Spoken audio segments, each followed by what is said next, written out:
Alright, that concludes this example and the visualization of the sandwich rule. Let us now move on to the next two examples, which are very, very important for mathematics majors. Here's the first one. Limit as theta goes to 0, sine of theta over theta is 1. And the second, limit as theta goes to 0, cosine of theta minus 1 over theta is 0. The reason that these two limit identities are so important for mathematics majors is because these two identities will be used to prove this derivative formulae for sine and cosine functions, which in turn will be used to prove the derivative formulae for all other trigonometric functions than inverse trigonometric functions. In short, we are standing at the starting point of rather significant portion of calculus here. For the student who are not really interested in the proofs, you can skip right ahead. For this reason, I separated this segment of the video from the rest of the lesson. For the kind of students who want to teach this in front of high school students or college level, please pay attention. This is not going to be easy, but it's definitely within the scope of this class. This is a starting point. Let's pay attention to this picture here.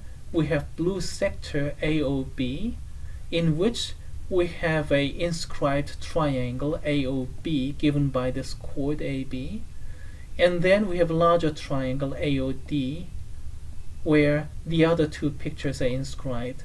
Consequently, the area of the smaller triangle should be less than the area of this blue sector, and that has to be less than the area of the larger triangle. Now, what are the areas? Area formula for the triangle given by two sides and the angle theta is 1/2 AB sine of theta, kind of like that. But what is A and what is B? And those two sides are both 1. So this is 1 times 1, so I don't really have to write them. So what do I get? I have just 1/2 sine of theta. How about the area of this sector?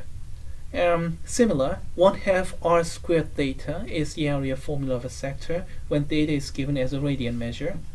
The radius is 1, so I don't really have to write r squared. Just 1 squared is 1, so just 1/2 theta. The last one is going to be the easiest one to understand. 1/2 base times height is the area of a triangle, and base is 1 over here, OA, and height is, well, this AD, isn't it? But that's given by the trigonometry. Tangent of theta times 1, so AD is actually the height. As a matter of fact, times 1 is actually hidden here, so that's the base length, and then tangent of theta, which is actually 1 times tangent of theta, that's the height. If you're still unsure, here's another picture that'll help you. And here's another auxiliary line here, which is highlighted in red. This B is the height of the smaller triangle, and that's given by the trigonometry. The hypotenuse is 1, so 1 times sine of theta is this BE.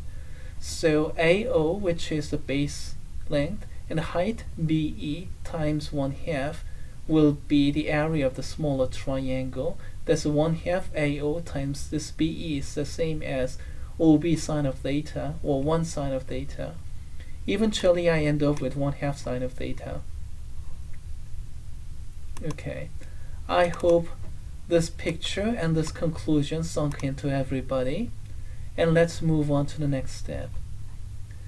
A little bit of algebraic manipulation is necessary here. Assuming theta is positive, let's divide everything by 1/2 sine of theta. Because 1/2 sine of theta is positive when theta is positive, I don't have to worry about the direction of the inequality. Everything stays the same. Division by everything, so 1. We have theta over sine of theta there. We have tangent over sine there. But what is tangent over sine? Sine over cosine is tangent, and some further simplification, I end up getting 1 over cosine of theta. Now, let's go back. I wanted sine of theta over theta. What I ended up with is theta over sine of theta, so let's flip. Conclusion, cosine of theta is less than or equal to sine of theta over theta, which is less than or equal to 1. And again, everything is easy to understand because everything is positive here. For negative theta, there are some extra things you have to worry about, but conclusion will end up with the same thing as a matter of fact. Now, let's use the sandwich rule. Smaller function, middle function, larger function, and let's take theta going to 0, and we have to go to 0 from the positive side because we are under the assumption theta is positive. If you do that, what do you get? Limit of 1 is of course 1, and limit of cosine of theta as theta goes to 0, cosine of 0 is 1. So what do we get? This left hand side is 1, right hand side is 1, so middle limit is squeezed by these two, and what we end up with? Limit as theta go to 0 from the positive side, sine theta over theta is 1. Are we there yet? Pretty close. If we take theta to 0 from the negative side, then what happens? Actually, the same kind of idea will work, but you have to be a little bit more careful about negative signs, consequently the direction of the inequalities.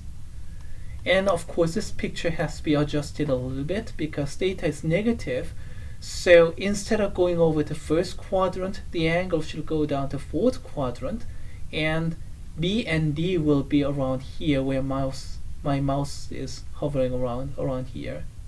So a little bit of the adjustment is necessary, but those are left to the students, and then in the end we are going to end up with limit as theta goes to 0, sine of theta over theta is going to be 1. Okay, let's recap this very briefly again. We have this picture, and then blue part is a sector, and then these two triangles. Geometry yielded this initial inequality, sine theta, just theta, and tangent theta. And a little bit of algebraic manipulation, division by 1/2 sine of theta, and then flipping the numerator and denominator, and then the sandwich rule. In fact, the similar kind of argument will work for theta, negative theta value as well. Now let's move on to the next identity. And the key observation here is to note that numerator is a minus b form. And how do we handle a minus b form? If you multiply by conjugate a plus b, then what do we get? A minus b times a plus b. We get a squared minus b squared. And cosine squared minus 1 squared, we have seen that before. That's Pythagorean identity. Cosine squared plus sine squared is 1. So sine squared is 1 minus cosine squared. Please remember that. And let's move on to the next, the initial trick. Multiply by the conjugate. We have a minus b times a plus b form in the numerator. So we have a squared minus b squared in the numerator. Cosine squared minus 1. That's gonna be negative sine squared by Pythagorean identity. So this is what we get. Now, what is sine over theta? Sine of theta over theta? We have sine squared over theta, so we're in good position to use this example we did just earlier. Here we go. Take this negative sign out. Instead of sine squared, we have just sine, and take this theta out, and the rest. Because we know that sine of theta over theta tends to 1, we can apply the limit rule, and this limit is tending toward 1, and that limit will go to 0 because this is a trivial limit. No 0 in denominator here. Just plug in theta equal to 0, and we have sine of 0 over cosine of 0 plus 1. So we have negative 1 times 0, and the answer is 0. Okay, we have a little bit of time left. So let's talk about the applications of these. So this is kind of digression, so let's separate from the rest of the lesson here. And then we are talking about something like this. And as a matter of fact, the kind of limit computation we are going to do is related, but not exactly the same. It's going to be kind of like this.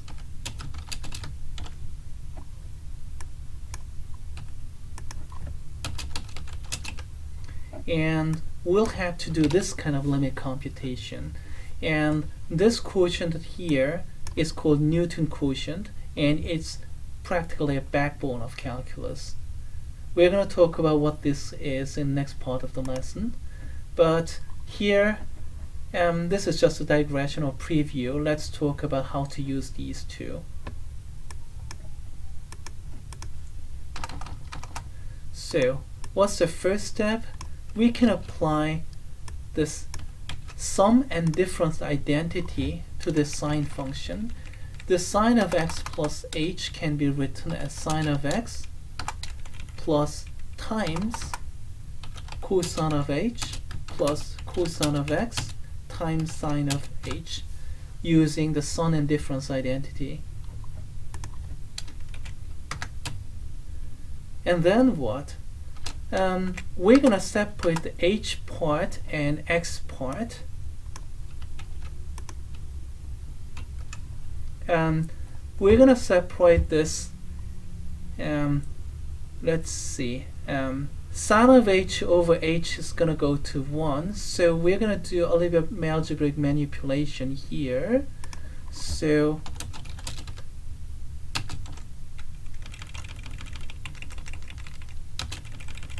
we can manipulate the numerator of the previous expression like this.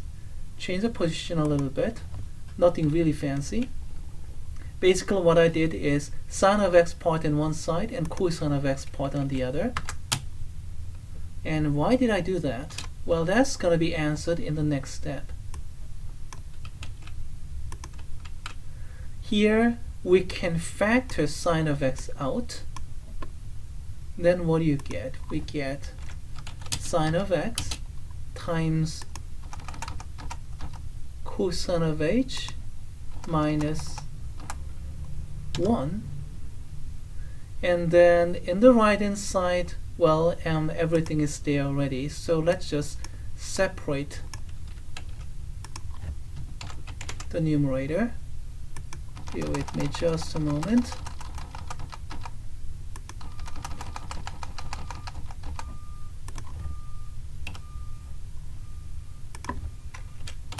There you go.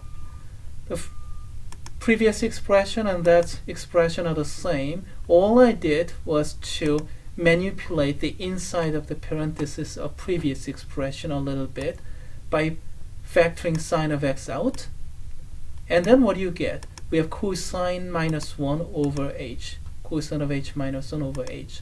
What do you have in the second part? Cosine of x times sine of h over h. And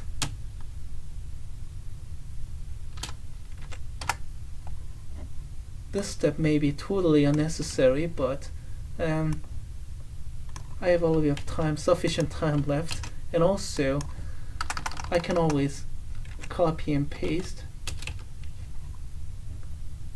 It's not like rewriting everything in paper and pencil.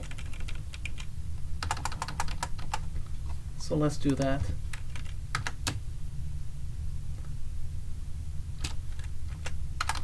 Nothing except rewriting.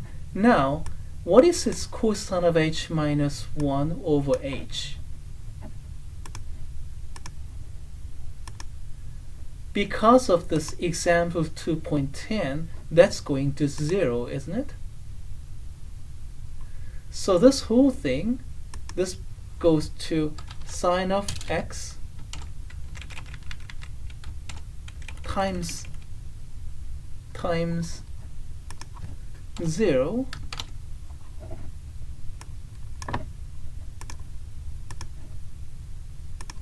and then the other part is cosine of x times 1.